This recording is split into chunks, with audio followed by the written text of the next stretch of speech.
A Moment with John Goblikon. Why, hello there, Metal Massacre. It's your boy, John Goblikon of Nekrogoblikon. That's right.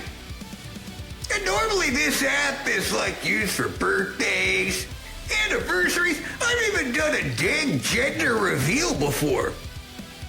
But now, no. Now I'm just being asked a bunch of questions. So I'm just gonna treat it like I'm on the red carpet, here to premiere myself as the greatest front goblin of all time. I'm Nekrogoblikon. So fire away. What's your question, okay? First off, what am I wearing? Well, you're probably wondering if it's designer. It is.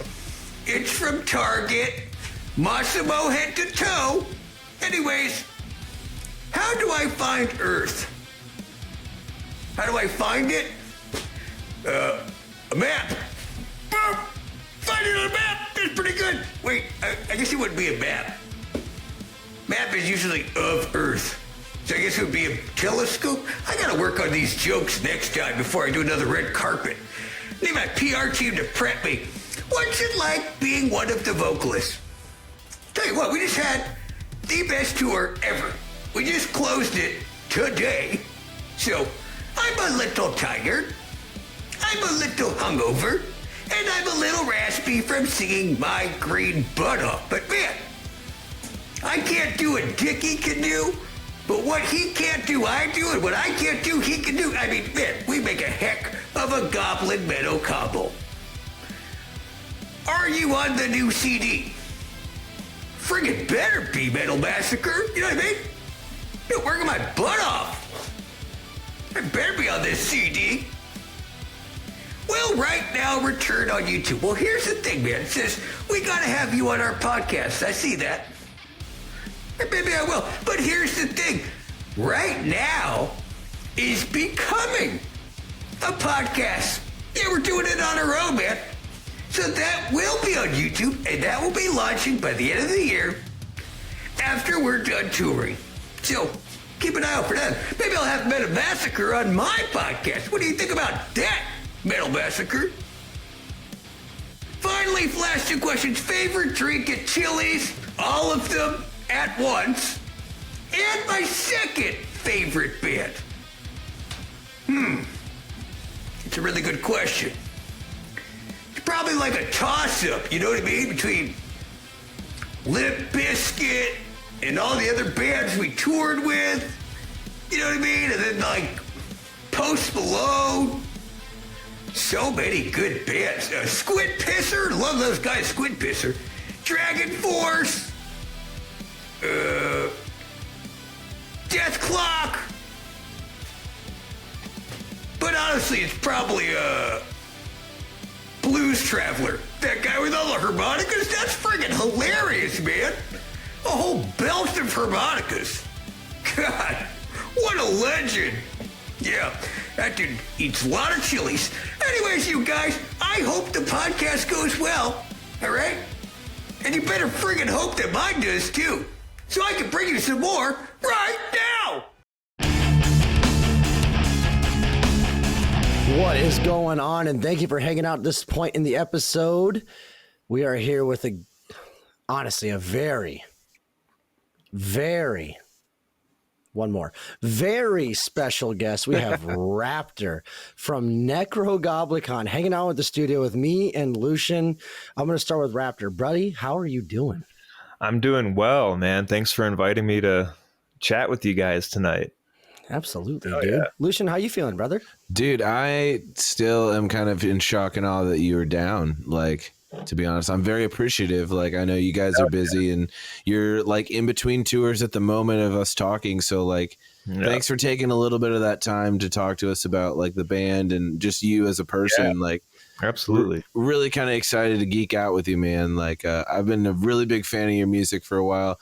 I actually got your Nekrogoblikon signed poster back there from one of your merch drops, and Fundamental Slimes and Humors was kind of a whole new thing for me, man. I'd heard of your stuff before and I really liked a couple key songs, but I think that is the album for me that really, I was like, I became a goblin at this point. Yeah, that was a great album. It was very like epitome of what I think your band can do, especially you on the keyboard, like through like Magic Spider and all these other songs that you've had before that do showcase that ability. I think there was a lot more of like a general utilization on that record. There was a lot more keys that were involved. Yeah. We started with Stench. There was all like funky sounds, accordions, harpsichords. I actually wasn't on Stench, but well, honestly, that was like my first question was like, from and I mean this with love. Let me just cut this down and really say this really fast. Like, I love you guys. You guys are a great band, but Lucian is like a super fan. Like he puts you guys in this is a bucket list for Buddy over here. Yeah. Like Yeah. absolutely. Like he's a huge Goblikon fan. And for me, and like, again, I love you just as much. I'm not saying anything else, but what I'm saying is that being as this is like such a bucket list thing for him, and then like me listening and doing research, you had a lot more keys on. You were saying on this album as to past, maybe, and regardless of whether you were on it before. I guess to get into the questions right away to make this awkward, was that like a conscious decision, or was it something that kind of happened because you felt like it was necessary? Well, at the time, our vocalist, Nikki, was doing the majority of the writing, and he was taking it into like more melodic territory. I mean, we've always kind of been melodic, pretty heavy, but it's definitely a little more accessible when you get like strong melodies in there, and, just the crowd really digs it. Magic Spider, it was... God, I love that. I first heard that song, I was like, oh, that's interesting, and then... It's so fun to play. It's like become one of my favorite songs to play. And it's like technically pretty tricky too, and 7/8 and everything. And I've got it pretty downed now. Yeah. It's kind of fun a little bit. Everybody wants to play a solo. Everyone wants to guitar solo. Come on now, of course. Yeah. Well, I mean, Lucian, off the top, I mean, like, did you have any like things you need to get off your chest with them? You got any big questions, my friend? Hit me. I wanted to start with some questions from our Discord. Okay. So we told some people in our Discord that are also mega fans, like, hey, Raptor's coming on the show. Do you have any questions for him just regarding the band? And do you mind if we get into a couple of these first? Yeah, let's get into it. Just kind of see what the people think. Okay. What's the favorite song that you've backed vocals for? Because I noticed on this tour, especially, like, this is the first time I've seen you was at Mutilation on a Spring Night in Kansas City. And I noticed you were doing backup vocals, and it sounded really good. And I remember we met you and Joe at the merch booth afterwards, and that was something we had all discussed, was like you and John really kind of find a good balance within each other with the vocals. Yeah, so we harmonize really well together. And I feel like, I mean... I thought this one listening to System of a Down. I'm like, man, their voices sound so good together. Yeah, dude, you're speaking to my heart. It's cool, and so the fact that we have that going for us, kind of naturally, is just pretty awesome. He's new singing in the band now. Goblin's always been there, but he's stepping up and now taking on more responsibilities, and it's cool that he's got like a natural singing voice, and we can harmonize real well together. He's got a good ear. Yeah, you can tell. Like, that was one thing I noticed, because I had like listened to so much of your music before I listened to you live, and I was like, like, there's parts where I close my eyes and it sounds exactly like it does on the record live. Hell yeah. But it's a different mix up of people doing like adding different stuff to the vocals and to the to the music in that way. Yeah, we want to maintain like the original, maintain the true sound, but also it's naturally going to sound a little bit different. And that was going to party and still jam the tunes that everyone likes and stuff. So. Exactly, and that kind of was leading me to something I was going to discuss later. But fuck it, I'll bring it up now. Like, segue. You guys had brought up, like, when we were talking, that you're working on new material. Yes. And John will be included in that. I'm assuming Dickie's also going to be included in that. Oh yeah. We're taking a different approach to this album that we had in the past. Obviously, we had a guy that was doing a lot of the writing, but now we're all kind of with this. We have this opportunity to like kind of contribute cool ideas to make more dope necro songs.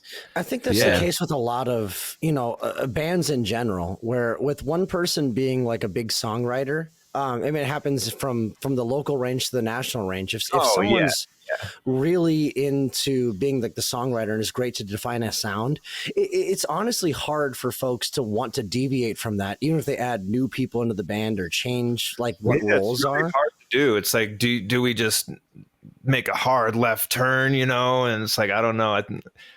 I want to maintain true to the material while still, being epic and heavy and cool melodies. And it's naturally going to be a little bit different, but we're going to do the best we can, and we're not going to release anything that sucks. You know what I mean? No. If there's a natural evolution to anything, I think that it really honestly lends to the growth of the band. I mean, like, and granted, growth is going to make that seem like positively, I'm glass half full right now, but like if you're able to take what is an homage to the original concept and then build on it, I think that's going to be able to add quite a bit to it. Is that why you added, I mean, like, maybe it's not this is a loaded question, but is that why you felt like you had a little bit more of a range to play more freely with the keys and add more keys, like you said?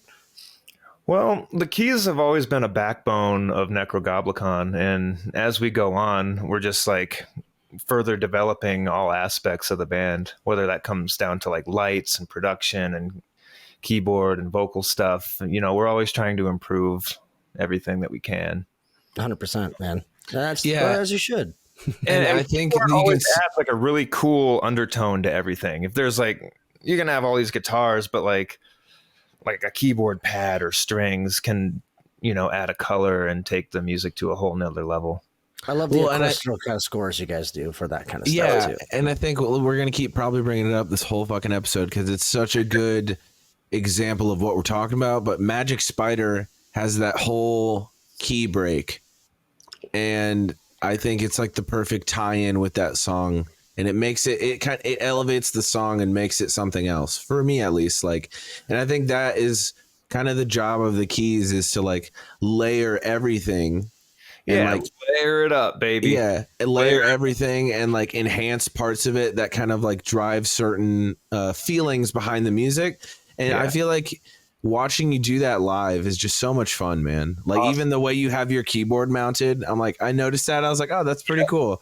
I don't think I've seen anybody show me what they're doing on the keys like that. Like it's usually like the other way around. Children of Bodom used to do that, and like I saw them perform and I was instantly hooked. I was like, oh my God, that's so cool. I remember like going to see their show and I wanted to watch him play Downfall. I was like, oh, how is he playing that? But there was this big guy standing in front of me and I couldn't see. I was like, no, my moment.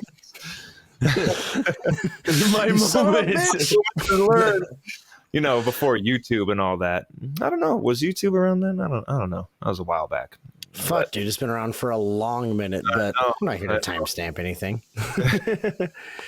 So I guess you confirm that again, like we mentioned, you asked us like, so with Dickie, so is Dickie like, because that was another big question we had from our Discord, because fans want to know. And so if you're willing to drop the T here, so like Dickie from Infant Annihilator, that's what we're talking about, right? Yep, that's the guy.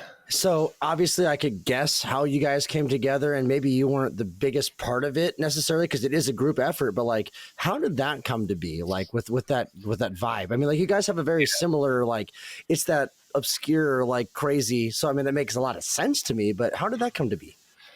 Well, he was always the Goblin King. That's what he was known as in his world, and my mistake. You're right.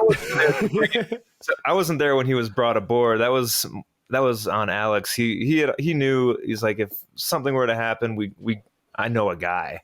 Yeah. And, it worked out. And he's like, That's awesome. I'll come on board and do some tours with you. And we brought him on full time. He's a super cool dude. And I know a lot of his fan base are stoked that he's out there. So a lot of them get to meet him. And that's great. That's great concepts for you guys too. I mean, that can only help, but honestly, it's just a great pull. Like, cause I'm a big fan of you guys, but I've known Infant Annihilator for a long time. I'm a big death metal guy and that kind of shit. So I was like, what kind of fucking tiny world do we live in where like a band that I'm getting into and I like is butting up against this? I mean, like honestly, Those things kind of happen kind of simply, so that makes sense to me. It's a simple outreach. Like such a good homie. He was always talking about he's like, yeah, he does a lot of streaming, and he's got his logo and Goblin King. He's like, I wanted to use green, but I know that was like Necro's thing. I didn't want to step on any toes, but now he's like, yeah, now I can use green. Now I can be. Yeah, exactly. That's awesome. Well, I'm glad for him then, and also glad for you guys, because again, what you know, we're stoked to have him a part of the project. Well, it seems like brothers. Yeah, it seems like you guys are having a lot of fun. Like that's what me and like my wife noticed when we were watching you, because she is also like a newer fan of you and like found you through me, and it's like, oh, okay, these guys are cool. And seeing someone live, I think always kind of there's a chance to enhance that love for the content and for the IP and for everyone involved and for what the goal is for it. Like, and I think seeing you guys live totally like, boom, just like exploded that. Like it was so good. I think if this is the direction that Nekrogoblikon is going, I think long live the Goblin King, man. Yeah, like, long live. Cheers. You know how excited Cheers I was to for that, this brother. today? I went to Chili's with my wife today because I was that fucking excited about this interview. She got off work and I was like, we're going to Chili's and we're getting drinks and we're getting mozzarella sticks. Nice. That's the pregame. And she was like, why? And I was like, don't worry about it. And she said, wait, what are you doing today? And I was like, I'm interviewing Aaron from Nekrogoblikon. She's like, that's why we're doing this, isn't it? And I was like, oh, you know what? We're getting into it, man. Nice. We're going to Chili's. We're doing the thing. It was really funny. And she was like, okay, cool. Yeah. Hell yeah. No, that's awesome. So I mean, like, so also, what I always like to ask anyone we interview, just because I really like to get a gauge, instead of asking like, what made you get into playing keyboard? Because everybody is like, it's probably a multitude of things which you could answer, but was there, growing up or getting into music, were there like a few, which is also a basic question, but there are a few big influences. Are there big influences that you had that took you into this style of metal that you were absolutely. I mean, it didn't come until way later, but like my first inspiration was with Phantom of the Opera and Cats. Amazing. Nice. I had these cassette tapes and this little Walkman, and I would listen to it when I was like super young. I think I was like 3. You know, and the Phantom of the Opera song, bum, bum, bum, bum, bum, like I kind of picked that melody out on the keyboard when I was real young, and my mom's mom was like, "Oh my God, put him in lessons." Oh, really? So yeah, later on, I was put in lessons and blew through the first book, second book, and then I got a new teacher and started doing some composition stuff, and I was going into like a more contemporary, like new wavy romantic piano kind of direction, which my classical teacher wasn't really a fan of at the time. He's like, I want more adult chords. We need more colors. We need more 11s and all this stuff. And are you playing Chopin or like? I was learning that, but I was trying to play, more, I don't know, more accessible. What you wanted to. Yeah, more modern stuff. I get that. I wanted to do what I wanted to do. Yeah, we'll just have some fun, man. Yeah, so, but I was actually never really a metalhead, but there was a moment I didn't like Metallica, Linkin Park, Mudvayne, all these bands. I was just like, I just didn't get it. But in high school, I heard a homegirl's CD and it had like Nightwish on there, and I was like, oh, this is cool. That is pretty cool. And Metallica's S&M album was a song No Leaf Clover was on there. I was like, oh, this is cool. And then I started dabbling a little bit. At this point, I'm listening to like rock and roll on the radio, like Disturbed and like Bon Jovi and stuff, all and I just got more into the symphonic metal, and the energy was cool. And I saw that movie Ghost Ship, and it has fuck yeah, dude, bro, the most fucked up intro to any movie ever. Cool. Yes. It has that Mudvayne Not Falling, I think. Yes, as a movie video, and I was like, oh, this song is sick. And so like at that moment, I was like, wait a second, I think I understand. So like for a while, I wasn't a big metalhead, but then something I probably started smoking weed. Let's be honest. You were like, damn. You like the rest of us, brother. Because to be honest, like everybody on the podcast knows me, so I can be like, shut the fuck up. But like my dad plays in a band with me, and that's the whole reason why because me personally, and I've even told this on the people of the podcast themselves as well. Like honestly, I'm a big hip hop head. Like my whole thing, that's the reason I started playing bass, which is the thing that I do, is because I just love the way the bass feels, the way it grooves, and it doesn't have to be hip hop. It could be, like big band and swing as well. Yeah. Big fat bass. It's what gravitates towards you. So, I mean, growing up, you said you were listening to like a lot of new wave and stuff, and you kind of got into that. I mean, I guess like a lot of Yanni and video game music. I was like so far from metal, it was like I just did not like it. But now like that's how we all start. I think Metallica is rad, Mudvayne is rad. I like Linkin Park. I was a big fan for a long time. So something happened at one point, and I was just like, you know what? Yeah, that's cool that you can kind of pinpoint like what set it off, you know what I mean? Because I think we all remember those moments, or like those albums or those soundtracks that you're like, that ripped so hard, I get it now, like I'm way more into it now than I was before. And I think one of them for me was oh, I'm sorry, what was that? I was just to say, I think one of them for me was Underworld. That soundtrack was and then maybe the Freddy versus Jason one, and like Queen of the Damned. Yes, Queen of the Damned soundtrack. Gorgeous. Awesome. Yeah, it was awesome. Yeah, no, like that kind of stuff, like really, it's what inspires us to be artists as it is. And so, like, I mean, being like you said, you were like kind of getting into metal, which is fine. I know we're called the Metal Massacre. You don't have to be worried about it. Like, it doesn't fucking matter, bro. But like, what matters is that, like, again, you've came to this point now. And so I guess being the outlier, which I think would be a cool story for a lot of people, is like, I mean, if you're willing to impart, how did you get in contact with these guys then? If you really weren't into metal, was it through the network kind of thing, or? Well, it was years later. Like I was growing up in Colorado. I didn't meet the Necro crew until I moved out to California. It was like late 2011. Yeah. We'll say 2011. But I went out there. I went to a Musicians Institute on Hollywood Boulevard, and it was cool. It was like Hollywood. It was fun. It got me out of Colorado and everything.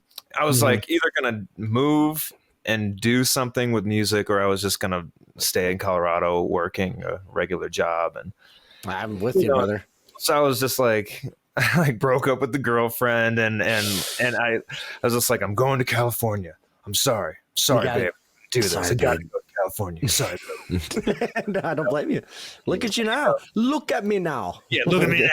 No, but I went out there, and I was at Musicians Institute, and there was an ad. Alex put up an ad for, it was like lead symphonic folk metal keyboard player for metal band or something. I was like, that's awesome.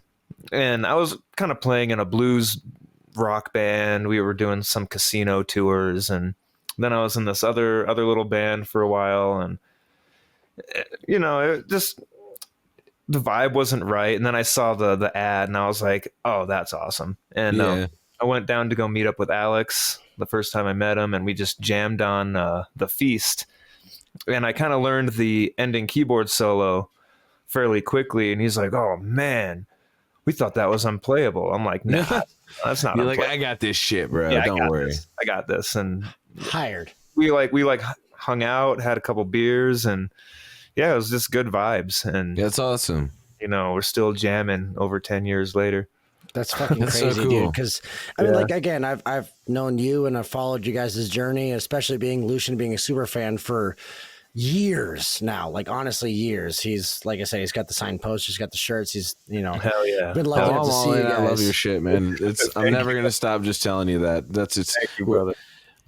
We can know each other for years, and then I'll still be like, hey man, real quick, I love your shit. Like, that's how much I love it. Like, just gonna keep telling you. But yeah, I think I'm really excited to see where the band goes with Dickie and John joining forces to kind of replicate what there is, but also like, what the fuck are they gonna do next? Like, I think that's kind of the mystery in the whole Goblin universe that everyone's kind of waiting for. I was like, what are they gonna do next? Well, yeah, and well, they were on you before, like when Nikki left, and everyone was kind of like, what the fuck is going on? Yeah. And you guys had this going, like everyone was like, okay, cool. Like Nekrogoblikon as a whole isn't going anywhere. Awesome. Let's keep going and let's keep partying. You know what I mean? And now that everyone knows that the party's not stopping, I think the next question on everyone's mind is like, what is going to happen next? So like this next release, I feel like is very highly anticipated after all the changes. I'm super excited. Yeah. I think as long as you guys are staying true to what you want to do, like, and now knowing that like the writing process probably changed, didn't it? Since like everything went down. Bit. So like a lot of cooks in the kitchen now. That's gonna be cool. It's like a good thing. It's not not like it's cool. It's like you get to write music with your best friends. Yeah. So it's like, and I've known some of these guys for a long, long time, or like most of those guys for a long time now, and we all have like an idea of what we want to do, and it's cool because we have been with the group for a while. We know the vibe, we know the sound, and it's just like someone will have an idea, and we're like, "Yeah, that's it. That's sick. That's awesome." And so it's really cool to be able to come together with everybody, and we're not stepping on anyone's toes. No one's all like, "That was my riff that you took out." Yeah. It's nothing like that. It's super positive, and the songs are coming together pretty well. So, well, that can certainly happen. And again, when you're and like we mentioned way earlier, is that like when you have a singer songwriter that's like someone, or whatever it may be, that's the person that's the main riff writer. Which again, for like us in our band, we do have like a guy that's like, hey, every single time he comes to practice, it's like, what do you guys think about this? And then just starts like fucking doing something, and we're like, or like immediately. And so I do think that lends to such a wide array of creative ability while still doing the homage to what matters. And I'll second him when I say that we're all very excited for what you guys have coming, only because, and specifically because, everything's already been good. Now, what the fuck is going to happen now? And so I'm not going to ask you for any secrets, but I do think, to harken back, kind of going off topic, I thought it was interesting that you said you listen to a lot of video game soundtrack music. Oh, yeah. Oh, he's a gamer, Dusty.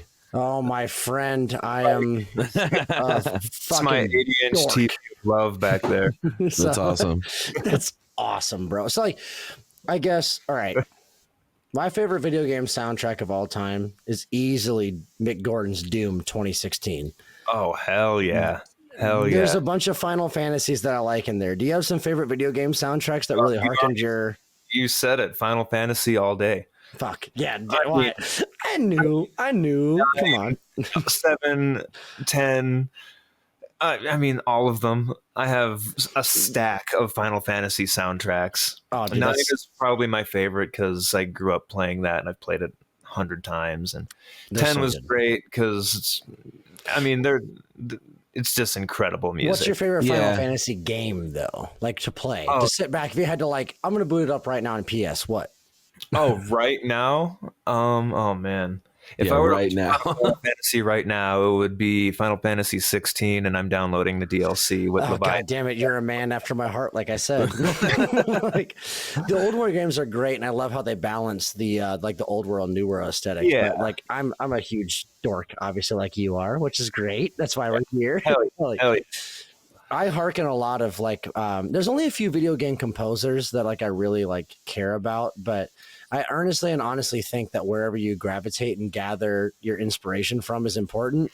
And fuck, dude, like there's not many, like I said, there's not many better composers in video games to me than Mick Gordon from Doom, because I like metal. So was that the one where he had a bunch of like metal vocalists come out and like sing like metal choir? He did do that for not for Doom Eternal, but I think for the first one. And he also, God, he was hired by a few studios. We worked with it. I should do my producer job and Google it. But yeah, no, you're absolutely on the money. I want to say we were on tour when that was happening, and I had a buddy of mine that went down there, and I was like, oh, I wanted to do that so bad. That would have been cool. That would have been cool. A good grab. But I mean, I really like what is it, Metal Hellsinger? That game. I think the soundtrack on it is pretty kick-ass, especially that one. Oh, dude, you should get. It's a rhythm-based game, so you got to do everything to the beat. But it's this band called Two Feathers, I guess. I don't really know much about their music, but I know that they custom-made songs with metal vocalists, and each layer of hell is a different song from a different metal vocalist. That's cool. I just got through one with Randy Blythe called Acheron. That was really cool. And I was like, oh my God, I just want to keep like failing at the last moment so I can go all the way back to the beginning and listen to it again. Like, so is it like a regular 4 or 5 minute song to the left? That loops as you play it loops. But here's the thing is like you gain points and like multipliers, and the more multipliers you gain, the more of the song you get. So it'll start off with just like drums and bass and be really like one part of the song. Like they got all the stems.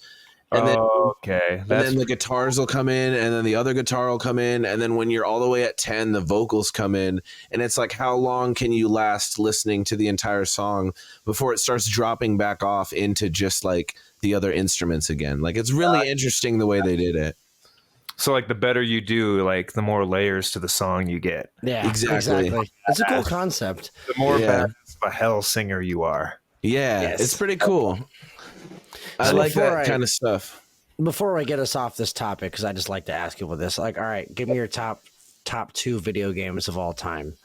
Oh no! I know. I'm putting you on the fat spot, dude. No. Well, can I show you mine? Then I show you yours. Yeah. Number 1, Hitman: World of Assassination. Wow. Okay. The Hitman stealth games are my favorite thing that have ever been done because I love the puzzle solving and the world building that it does with that sandbox. And then number 2, the exact opposite, Super Mario World, 1991. Hey, man. Like, those two are greats to me. Are there games that you... Like if you only could own 2 copies of a game you'd own, kind of thing? Oh, yeah. Well, I do own 2 to 3 copies of the original Metal Gear Solid on PlayStation. Nice. That's a classic. Did we just become best friends? That game is next level. And then Sekiro, it's one of the newer Dark Souls games. Dude, I just re-downloaded it. I swear to God to you. I'm literally playing it again right now. Like, bro, I'm coming over. I played through that game like 8-9 times. Oh, that's so awesome. good. It's great. It's a great game. Very frustrating, but like I know all the timing, and it's like very rhythmic. It's like bing, bing, sing, bing, bing, sing, ding, bing, bing, sing. Dude, you're so right. The parry ability in that game is second to none in my. But this isn't a video game podcast. But I was just like, no, but that's cool. I know, like he is a gamer now. It is now. No, I love. Catch me on COD. We could if you want. 1v1 me, bro. You want to play Rocket League 1v1, bro? No. But oh my gosh. Rocket League is nuts. I played it like twice, and I'm like, I'm good. Have you ever tried Helldivers? Man, I downloaded it, and then I started playing it, and then Final Fantasy Rebirth or Remake or whichever. I get it. Rebirth is the main one. Yeah. You're like, Rebirth something else came out, and you're like, no. And I was like, all right, well, it's been fun. Which is a cinematic fucking experience, like Final Fantasy. Oh yeah, so I just hard. finished that at 127 hours and 58 seconds. Let's go. No, I mean it, dude. Like that. That means you actually played all of the what's the Queen's Blood, the little side game. I did all Queen's Blood. Yep, I did all that. The only things I didn't do were like those tower defense mini games. Now, That and was again, frustrating to me. I was like, I'm good. I'm good. Yeah, you could boot up the save in a few months from now and redo them if you're like, I want the 100 though. So I know, I do too. It's still in the back of my mind. I know. Listen, Lucian, you should take control of this podcast before we just start talking about Final Fantasy. All right, another Discord question, or else they're gonna kill me. They're gonna kick me out of my own Discord. What's the hardest song to play on keyboard for Nekrogoblikon? Like the one that you're like, fuck. It's just sometimes you're like, this is the one that gets me. Well, the dragon solo is super tough. You know, I have to have that practiced up before we play it. 100%. But there is a song that is nuts to play, and we haven't played it live ever, but I want to. But I feel like it's Killing Time in Space. Ooh. The very end of that song with that crazy harpsichord bell stuff. Yeah. I think it was supposed to be on guitar, but it was so nuts to play on guitar. They're like, we'll put it on keyboard. And I'm like, man, that's insane to play on keyboard. So it's like, I want to learn it and just ultimately learn the entire song, but that's the riff that got me. Yeah, that's the one. And we've never played it live, but it was never like a most listened to song on the album. So sure, it was never like thrown into the set list. So I never really was forced into learning it. Can I learn it? Absolutely. Yeah. What is your favorite song to play on, like to play live? Because I have everybody who's plays songs. Yeah, like, what's the most fun? What's the one that like it's in the set list and you're like, I can't wait to get to this song? Spider is real fun. Fuck yeah. Many Faces is a lot of fun. It rocks and it's easy. The solos are cool. Yeah, definitely. Sometimes that's top all 5. that matters. Like, dude, honestly, it's because we play in a thrash band. Sometimes the most fun shit to do is just go like dent, dent, dent, dent, dent, dent, dent, dent, dent, and just like do the thrash progressions. Sometimes, like the Bog has always been a fun one to play, but we don't do that one much anymore. I don't know. It's hard. Darkness is a lot of fun to play. Yeah, I feel like Darkness is such a high energy song live. It's so much fun. Yeah. I'd say Darkness and Many Faces are some of my favorites. That's awesome. Good picks. So we got a cameo from John, and we asked him some questions. He told us Right Now is coming back. Yeah, that's fucking awesome. I can't wait for that. He's like, we're doing a podcast. It's gonna be a whole thing. It never went away. Yeah, it never went away. Let's get real here. Let's set the record straight. Right Now is right now. It never went anywhere. Yeah, right now is always right now. It's always it's been revitalized, if you will. Yeah. It's been given a transfusion of goblin blood. And it's got a new life, and I'm excited for that, man, because I really enjoyed that. And I think that's one of those things where it's like John is such a fun aspect of your band that just like allows people a different experience, you know? And like everyone wants to know who this guy is, like who's this goblin that came from nowhere. I agree. I think that was one of the biggest things too with him singing now. Yeah, like, dude. I can't speak for everybody in the band, but personally it's like it's not so much the fact that he's singing, it's the fact that his presence is there. He's got a microphone, they can hear him talk, he's singing, he's still dancing, like. And from people that learn of the band from Right Now, you know, it's like, that was fun. They go to the show, they want to see the goblin say something funny, they want to see the goblin do some shit. Yeah. You know, and before he was just kind of dancing around, like being there, and they could see him and take a picture with him at the merch booth and all this stuff. But I think him having a microphone and being able to talk, and you know, the voice is there, everyone that's in the crowd hears his voice and they're like, it's John Goblikon, you know. I think that does wonders for the character and for the band. I can only agree with you 100%. Like, as I said, like I learning of this band from Lucian years ago, but like learning of it from him, but then like years ago being something like, oh yeah, I dig them, and then like seeing that and then having you say that, like now especially, like it's really trying to bolster that. I don't want to say confidence, that's the wrong word, because he obviously has it. But like bolster that confident motherfucker I know, right? It'd be wrong to say he's unconfident, but like to say that like it's evolved to this point. I really do think that's why a lot of us who are waiting patiently for the next stuff to come through is like, all right, so what does that mean? And I'm not, and again, not divulging any secrets. You don't have to. Well, I can tell you, it's not really a secret, but what we want to do is incorporate more harmonies and layers. And one thing that I think is super cool to do is we have goblins singing. We got I'm singing as well, so we got this harmony, and then we can have Dickie come in with some crazy stuff, and not to mention whatever layers are in the background. Like we can make it sound big and epic. I'm excited, It'll man. be something that we've never really done before. Yeah, it's a whole new plane. Layers and 3-4 part harmonies going in the past, but now we can try again and make it sick. So, like I said, whole new life infused with goblin blood, man. Yeah, it's gonna be exciting. Like, I can't wait to listen to this. Yeah, I bet, dude. That tour looks so much fun. I was following it on Instagram, and like everybody, including the people that were like in the crew, like the guy, your sound guy, was like, "Here's all the stages from the entire tour." I'm like, "That's so cool, man!" Like, it seemed like everybody was having fun, and I know you guys are about to leave for Europe with Dragon Force, so you get to have that fun all over again. Excited to see those guys again. Fuck man. They're a lot of fun. They're a lot of fun.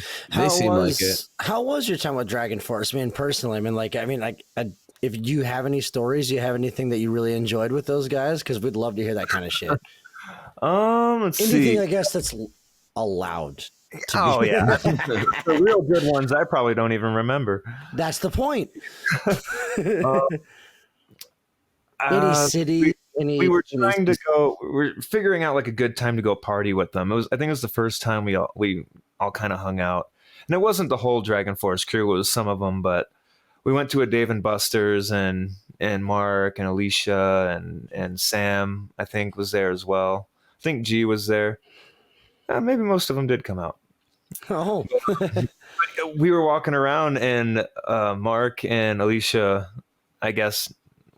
I just pointed out the Guitar Hero machine, and I don't know if Alicia played, but I know Mark did, and they were jamming on Guitar Hero, and I was like, "That's sick. That's so cool." That's a come to Jesus moment right there. Yeah, I was like, it all comes full circle. they're great dudes. Sam had his birthday on tour, and they had someone bring him a cake, and so that was a pretty fun party. And yeah, I don't know, they're all super cool guys. And honestly, that kind of sums up the only questions I had, because I didn't, again, just what happens on tour stays in Vegas. But I wanted to know. I was like, I mean, I'm not gonna ask if they're dicks, but if too. I almost stayed in Vegas for a couple extra days, but I'm like, we gotta go. I'm just gonna go home. It's so bad. That's funny. But I bet that was fun, dude. Yeah, it looked like a fun tour, and like, just seeing the different types of stages you get to play on is just so fun. Like, I like that. I like seeing all of it. Tour. That was awesome. Yeah. I saw some of the bigger ones. What's the weirdest venue you played? Oh, weirdest venue. Oh, whether on this tour or, I guess, in general. It's a place called Satan's Hollow. Ooh. I think that's right. It's oh my God, where is it? It's in Europe somewhere. Oh my gosh! But, Satan's Hollow. I can Satan's Google Hollow. it. It's a circle stage, so it's in the middle. It's like your regular nightclub, right? You got your bar in the corner and everything, but and stuff all over the walls. There's like a big Satan guy, and there's like stuff to look at everywhere. It's really cool. But the stage is on like the circular. I don't even know if it's a platform, honestly. It's just right in the middle of the room, and so you kind of just set up in the middle however you want, and people are all around you. And does it have like a big, obviously when you say Satan's Hollow, does it have like a big, like, because I'm Googling one in Manchester right now. That sounds right. Yeah, this looks fucking weird. That would be a lot of fun. Cool after you play, there's all this nightlife out there, and so you can go back into the venue, which turns into like it's like a nightclub, but they're playing like Paramore and Linkin Park and Papa Roach and Limp Bizkit and stuff like that. I'm like, this is awesome. Speaking I of want to hang out here. That's awesome. I'm going to Europe and I feel at home. Right, no, it's really cool. It's really cool. Like it's way different than the clubs out here. I mean, they have all kinds of different clubs. And I Sure, suppose but it's where you book to be able to be like, hey, we need to play a place that we can actually like book and like sell ourselves at. So, Dude, I want to go to Satan's Hollow. You guys are making this sound so fucking cool. oh, Google it. It fucking rules. Apparently, Now we got to go to Europe. Fuck. yeah, I recommend it. It's a lot of fun. Yeah, that's awesome. game. Dude. People I like can't wait Crash. for you guys to go out there. That's gonna be so fun. Like a goblin hell yeah. traveling through Europe with you guys. Like it's so cool. Like I've been out there like 6 or 7 times. nice. That's awesome. Maybe something like that. Maybe more. I think Hell 7 yeah. 8 times. Something that's like the that. coolest shit, man. Yeah, it just seems like you guys are getting busier and busier, and I love it. Like I love that for you guys. Got to keep busy, man. Especially Yeah. now, everyone wants some new content, new music. And Yeah. so we're trying to make some cool shit. Keep this ball rolling. When you're writing and when you're thinking of your parts and like what's going to add to the song and how to open it up and like layer it and make it flourish a little bit more, what's something that helps you write? Like what's a good inspiration for you that helps you stay maybe not even just focused, but like what's something you kind of think about when you're getting into that mindset? I just kind of like I want to be able to groove. I want to be able to just like rock with the tunes. And then you put like a nice melody on top of that, and like some pads and a cool drum beat. You got to switch the drum beat up a couple times. Sometimes it's really cool to have like one riff and you have this sick beat, and then you just change the beat but have the same riff. Mm-hmm. It's like certain things like that add cool, like a cool feel, cool effect. I'll put it this way too, because I know that Lucian, you're in your vocalist headspace where you're thinking like, what do I want to feel to write this? Yeah. Whereas like, what am I going to I'm think in about? the rhythm section where I'm like, what would sound fucking sick? Basically, like, so it's two different things when it comes to the writing process like that. And so I don't mean to step on your question, but I was very much like, no, you're cool. I could see where I was like, when you asked that, I was like, I don't necessarily write from emotion. Okay. I write until I feel emotion. Let me re-ask that question in a different the energy of that question, but I'm asking you a different question. Yes. Keyboard heroes. Who's the keyboardist that you are like, that guy's a badass? Oh man. There's 3. There's Rick Wakeman, who is a god of the keyboard, and then obviously Jordan Rudius. Okay. Is incredible. He's been posting these gnarly guitar videos now. I'm like, he's just so good at keyboard. Now he's shredding on guitar. Like that That's guy. crazy. Well, if you can play piano, Then from Children. that's the masterpiece. Sorry, I'm sorry, I didn't mean to step on your last one. What was your last who one? was the last one? Jan Warman from Jane from Children of Bodom. Nice. He's just awesome. What a cool dude that I've never met. That's cool, man. No, that is awesome. I love Children of Bodom. I have a weird relationship with Children of Bodom. They're one of those bands that like I found out about when I was in maybe middle school in like the early 2000s, like 2002, 2004, something like that. And just black metal in general, and that whole genre and attitude and the way it could be shaped into things like Children of Bodom or like Cradle of Filth. Like there's just so many directions that culture in music could go. And I loved it so much because it was so shocking, and like it was the anti-culture. And I thought that was so fun when I was in my youth, like, and I still do, but God, it like captivated me when I was younger, like hearing about mayhem and things like that happen. And like the lore behind the scene is just like, it's otherworldly. I just learned about all the mayhem lore. Did you? Yeah. We were at, what was it? Bloodstock or, I got the worst memory in the world. Oh, it's okay. But we were, mayhem played, and it was raining, and I was like, oh, this is awesome. And I just heard about the church burnings and like the murder stuff. And I was like, wow, this is pretty surreal seeing that, like, those are the guys, and like, but it was like raining, and I don't think we had even played yet. And I'm like, man, like I need a poncho or something. And this Mexican dude was like, he heard my accent. He's like, hey man, where are you from? It actually doesn't matter. And he gave me his poncho, and he's like, have a good one, and then disappeared into the night. Thank you, sir. I can watch Mayhem. Yeah, so I think the only original one now is the bassist Necrobutcher. Yeah, because even when they were like in their prime, they were switching through some people. Mm-hmm. But like just the lore with what happened, and like Euronymous and Dead and all those guys. Like, have you ever seen the I guess fictional retelling of it, Lords of Chaos?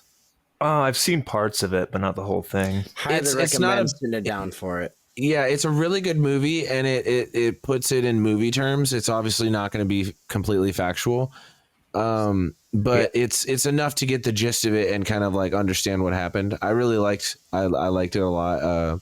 I did like a whole podcast episode about it on another show of mine, because I was like, I want to talk about like what happened with that and like what's going on now with it, because everyone's got their own ideas and their own theories, but it's just one of those things that like when it happened back then, it really affected the culture and like things ramped up, and all of a sudden you have like people in the black metal scene and the death metal scene beefing and like things getting intense, and like it's a weird time in the like mid 90s. I was so oblivious to any of that. I had no idea. Like I wasn't a metalhead, you know, when I was growing up. I had no idea. We welcome all types. It's okay. No, it's really interesting hearing about all that stuff and then actually seeing the band. I'm like, wow, this is like, it's a real thing. Yeah, it's kind of surreal, right? Like you're like, am I really watching these people? Like that's nuts. Like I'd love to see them live. It just had like this real cool behind just watching, and just like that like, crazy shit that they do before, like all the like the black priest chants, like the fucking black metal, just like it's almost like the black metal church in a way, but which is really cool. I guess you had mentioned a few of them, I suppose, but nowadays to kind of like put a, not like I'm wrapping this up, but to put a cap on it, like, so who are some of your favorite metal bands if you listen? Because here's the difference. I'll just put it this way. Let me couch this question. Between me and Lucian, I already mentioned I'm a huge hip hop head.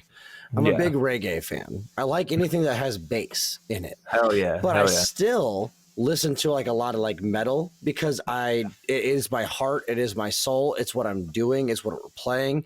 And so I have a few of those bands that I specifically still listen to. And there's still like today, like if you were just, had a few drinks and you're like, oh, fuck it, I want to throw some music on. What's a couple bands you would listen to? Because like for me, it's basically still just Judas Priest and Motorhead.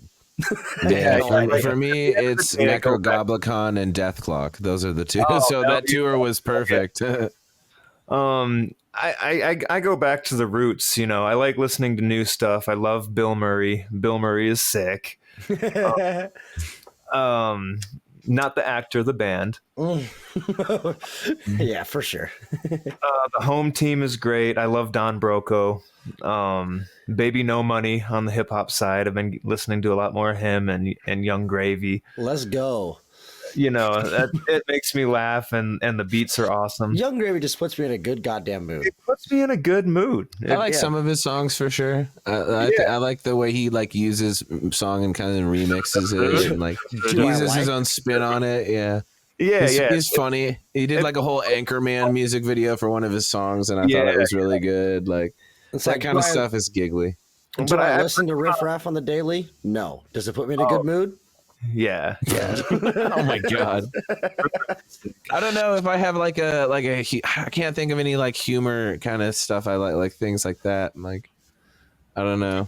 I wasn't really a big hip hop guy. I liked Tech Nine. I liked Wu-Tang Clan. Hell yeah. Atmosphere, Eminem, and a little bit of D12. Of course. But Atmosphere is amazing live. I'll say that. Like he's puts on a hell of a show. I saw him once. Yeah, there are some great hip hop acts. Oh yeah. But I mean, for keys, I suppose you probably could take from such a wide array of. I'd love to listen to this or that. Are we talking to EDM? Are we talking like hip hop? Like keyboard is very versatile. Yeah, true. So I guess day to day, I mean, like if you have just a few of them that you throw on your playlist, kind of thing. Oh yeah, my go-tos are like Opeth, Catatonia. That's a good one. That's a great one. Catatonia is like one of my all-time favorites. Opeth is sick, man. Opeth is incredible. I think that's like honestly one of the criminally underrated bands, and I mean that with only love, man. Like people know that they're coming around. Like, so who did Static X just came out with Seven Dust like on their last tour? Yeah, that was a great show too. I mean this only with love. Like Seven Dust is not forgotten by anybody, but like at the same time, like, oh yeah, no, these guys fuck. I forgot about that. Like, throw a Seven Dust song on and I hear it, I'm like, let's go. Instantly. I love that. I love that stuff. That's awesome. Yeah, man. I was big into Seven Dust and Drowning Pool, and well, you had mentioned that it Disturbed and kind of like that new metal vibe that kind of got you into what you were doing. I mean, fuck, System of a Down is my favorite band ever, and like you were saying, I mean, right there, that's a caricature sketch of Method Man from Wu-Tang that I got hand drawn from them. Oh, cool. That's cool as hell. Nice. But yeah, go-tos awesome. are definitely Catatonia. There's another band called Poets of the Fall. They're very acoustic, kind of radio rock, but they're amazing as well. Fuck yeah, man. I do want to acknowledge God, I'm blanking on the song right now, but the Weezer reference you guys made in yeah, that was so well placed. And when I heard it, like I can't take any credit for that. That was all the homie. Yeah, that's awesome. That was a really good call. I thought perfect little spin on that section of the song and like break it back up. You know. I know he mentioned he's like we'll see if anyone catches this. Everyone caught it, bro. I saw like 5 people on Instagram the next day, like, "Oh my god, it's a Weezer thing!" Like, that was really funny. Who's the Weezer fan then? I think most of us are Weezer fans. Yeah, everyone's a Weezer fan. That's awesome. Oh yeah, Weezer is great. They're one of those bands that like I will gladly just put on. I'm not gonna actively like binge Weezer. I almost said the Weezer. God, I'm getting old. The Wheeze. I won't be wheezing long. No, but I don't know. There's some songs that I'm like, God, this is well crafted. Like the one they did for Jackass, Memories. Yeah, like I couldn't tell you the name of like 10 songs, but sure. But I'm like, I remember all of them. That's like a great way to be. Like, I love that with how we love music, but our brains categorize it so weirdly. Like you will remember a song over an artist sometimes, but then artists you'll remember like differently depending on like what you like about them. Yeah, like song, Amber is the color of her energy. Yeah. I thought that was Chili Peppers for the longest time. Yeah. You know, man, that's recently. What was it? 311? Yeah, which is funny. Omaha. They're from our hometown. I had no idea. I was like, man, I feel stupid. No, you wouldn't though, because that does sound like a Chili Peppers thing for sure. God, that's such a I don't know. That's weird. I do think it's funny that you gave us one Omaha reference, whether you meant to or not. Nice. Right. Oh, there it is. There you go. That's really funny. Well, dude, I've been loving what you guys have been doing. Thank you, like for taking the time to just chill with us for a little bit. Absolutely, man. If you ever want a game, hit us up. Oh yeah, I'm gonna do both a big gamers here in a second. Hell yeah, dude, that's fucking awesome. Like it's been really chill to talk. To that screen. Yeah, screens all day, bro. I feel it. That's my job. And then when I get to sleep, I'll look at this screen for a while. We're all just screens in the end, brother. Watching. Listen, if you want to add me on PSN and play some Ghost of Tsushima, I'm super. Oh yeah. We can go on Legends mode and go Sekiro on their ass. We can get. How do we even do that? Is that multiplayer or what? Oh yeah, dude. there's a multiplayer mode. There is. Yeah, Ghost of Tsushima has the Legends mode where you boot in and it's PvE. It's four players and you get to pick one of the categories of like assassin or Ronin or like standard Jin or some, and then like an archer. Yeah, I think there's like 3 or 4. It's pretty fun. I'm not gonna lie. It's pretty fun to zip around and It's smash very people. Destiny like. You go and do raids like based on like 4 people versus the enemy. But hey, I've been into Mad Max lately, and I've been into this game called Hunt Down. I don't know if you've ever heard of it. Hunt Showdown? No, it's just called Hunt Down. It's a side scroller 8-bit bounty hunter wasteland warriors, kind of like the Warriors, kind of like where there's like clans and shit, and it's very like 80s. Like it reminds me of Contra in a way, but like it's like better. Grindhousey. It's very grindhousey. It's that kind of vibe. But I would check it out if you're into side scrollers or like multiplayer side scrollers. Hunt Down, all one word. Yeah. If you got Steam, it's on Steam. I have a Steam Deck, so hell yeah, brother, that'd be perfect You're a bigger for nerd it. than I am. What the hell? How are those, by the way? I really want to get one. they're pretty cool. I play these AAA games, and so I wanted something that I could play them on the road with. Yeah. Yeah, can you not do it on the Switch? No, you can't. You're kind of stuck with the Mario and Mario Kart and multiplayer stuff, which is fine. I like that. I bring the Switch with me too, just in case. But Don't get me wrong. yeah.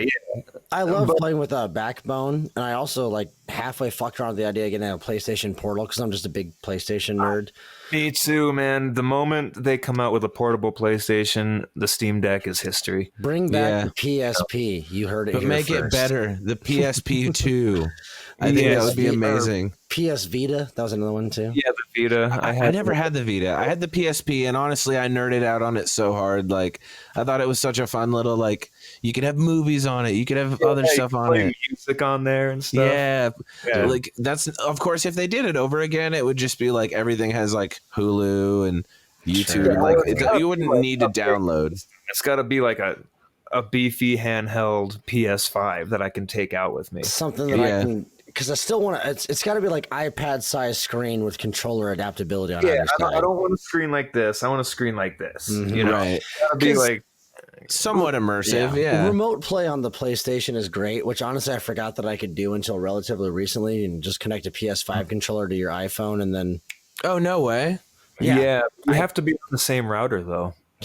Yes, but no, because as long as you have to have hella strong internet for both connections, and which again I'm Ethernet it in my studio, so the PS5 takes the Ethernet cable when we're not doing this. the and then PS5 is connected in, but like when I'm out on the road or something, these venue Wi-Fi sometimes aren't the greatest. I bet. First-person shooter games, and fantasies. I was just about to say, I remember I tried to play Tekken on my remote play, and I was like, I'm getting my ass beat, and I know that I'm not that bad. Yeah, it's a good idea, but it's still super shot. So it's like, come on, guys. Like, I don't care if you have like a screen and it looks dumb. I don't care. I just want the technology. I want to be able to do it. Make the Portal great. Make the Portal great again. Yeah, make it great again. Dude, I'm PSP. I feel like sometimes, and I don't know if you can relate to this, but I feel like sometimes I just get like video game fatigue. Like even when I have the best of games and my Steam library is stacked and I'm like, I love everything I have, I just feel like I've done it all and I've seen it all. And I'm just like, you know what you want now. Whenever that doesn't come out, you're just like, nah. Yeah. Whereas like when you're younger and you're playing games, it's so exploratory and you're just finding stuff out. Like I remember playing Twisted Metal 2 and being like, how could life get any greater? Yeah. But then like now we've come so far that they're making all these great games and you're just getting fatigue of it. And you're like, when's the next big thing coming out? Yeah. Well, it's all a big money grab. The passion is gone, I know. You're absolutely right. So. There's fatigue. Everybody wants to make their next thing. And an award grab, I think. I mean, after like Baldur's Gate 1, I think everyone went, we need to step the fuck up. These guys, they were 8 dudes in a room and they did that. It took 10 years to do it, but game and then a whole company. Yeah. Yes. Has all these problems. Right. So it's like, I think we're living in such a weird world where it's like everything's speeding up, Yeah. And like, I guess with that, I do want to ask, do you guys feel that pressure to speed up, or are you staying at a constant? Is that more your goal? With Necro, it's the name of the game is content, and being active. So we gotta remain active, or else we just want to stay in the spotlight, and we want to do as much as we can. Right. So everything from right now to new music to tours to little playthroughs here and there to like literally anything that we can do. We always try and keep doing something. I would say it's one of those things where you could say it's quality over quantity, but in this case, you guys already have quality, so do the quantity. Like you have a very good. We want both, and as you should, man. Like so, I for one again rush to put something out just to get something out there. Like I'd rather just do like if we're under that kind of pressure, I'll just do like another playthrough video in the meantime or something. Oh, of course. Little things, but so like. At the end of the day, we got to make sure we remain active, and the stuff that we produce is sick AF. Yeah, I think you found that balance, and especially with this new lineup, like you guys have found that zen and found that place of like we know exactly who we are, and now it's like we were saying earlier, it's just going to be so exciting to see where you guys go next. So. Over the years, you're just trying to solidify your crew and your team, and you're always doing that. Right now, we have an awesome crew, and we have awesome guys in the band. And well, fuck, man, I'm glad to hear that. Absolutely, the vibes are positive, and the energy is high. Hell yeah, let's go. Yeah. Hell yeah! So let's fucking go. Let's go, as the kids say. Yeah. Well, again, thank you so much. I'm just gonna let you get on with the rest of your night. I appreciate the hell out of you, man. Aaron, Raptor, you're the goddamn man.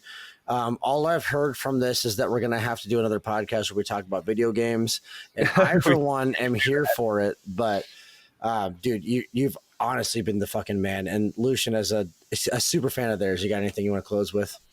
Yeah, just again, thanks for just taking the time, dude. Like, yeah, if you want to come back on, maybe even like when the new album drops and we can talk about that, I think that'd be really cool. And maybe we could kind of get more into the nitty gritty, and like, what is this new album about? And I feel like every one of your albums has told a tale and has told it really well. So I'm just excited to see what you have to say next, I guess, as a band. So yeah, we're still kind of putting together the concepts, but that's the cool.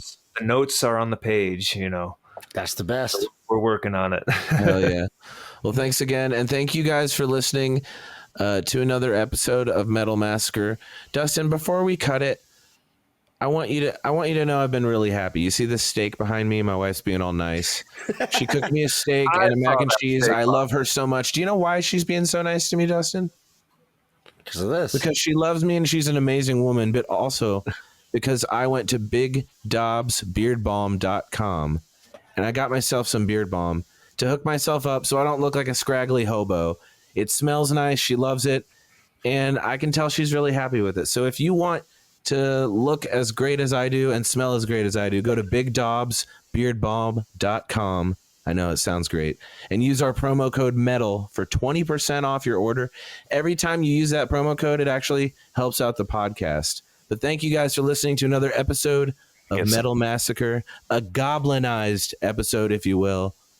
Go listen to Nekrogoblikon, stream their music everywhere you get it. Go to their YouTube page, blow that shit up. Guys, we're fucking out.